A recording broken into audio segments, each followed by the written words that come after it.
আসসালামু আলাইকুম। জাফলং থেকে সকলকে শুভেচ্ছা জানাচ্ছি। আমি মোহাম্মদ জাহাঙ্গীর হোসেন। আমার ভিডিওটা দেখতে থাকুন, অবশ্যই ভালো লাগবে। এখানে বাংলাদেশের সাথে ডাউকি বর্ডার এবং বাংলাদেশের সাথে ডাউকি শহর আমি আপনাদেরকে দেখাচ্ছি, আপনারা একটু দেখতে থাকুন।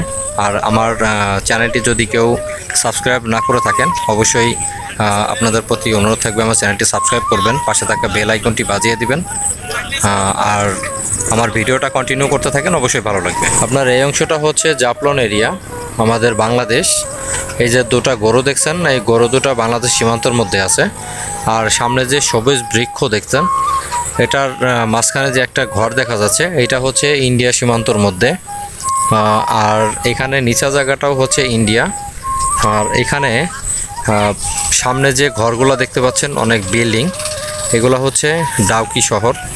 এই ডাউকি শহরটা হচ্ছে ইন্ডিয়ার মধ্যে, ইন্ডিয়া মেঘালয় রাজ্য। এইখানে একটা জিনিস দেখেন, এখানে যে বড় বড় পাহাড়গুলো দেখতে পাচ্ছেন, এই পাহাড়গুলো পুরাটাই ইন্ডিয়ার মধ্যে। এখানে দেখেন ঝর্ণা দেখা যাচ্ছে, ঝর্ণা দিয়ে পানি পড়ছে। এখানে সামনে দিয়ে রাস্তা দিয়ে পাহাড় কেটে যে রাস্তা তৈরি করা হয়েছে, এই রাস্তা দিয়ে গাড়ি চলছে। আর এইখানে দেখেন এই পাশে আপনার বাড়িগুলোর উপরে কালো মেঘের মতো। আসলে কিছুক্ষণ আগে এখানে বৃষ্টি নেমেছে প্রচুর পরিমাণে। আর সারাদিন প্রচণ্ড গরম ছিল। গরমের পর হঠাৎ করে বিকালবেলা বৃষ্টি নামার পর গরম কিছুটা কমেছে। আর এখানে দেখেন সামনে একটা সাইনবোর্ড দেখতে পাচ্ছেন, সাদা অংশ। এই সাইনবোর্ডটা হচ্ছে বাংলাদেশের শেষ সীমানা।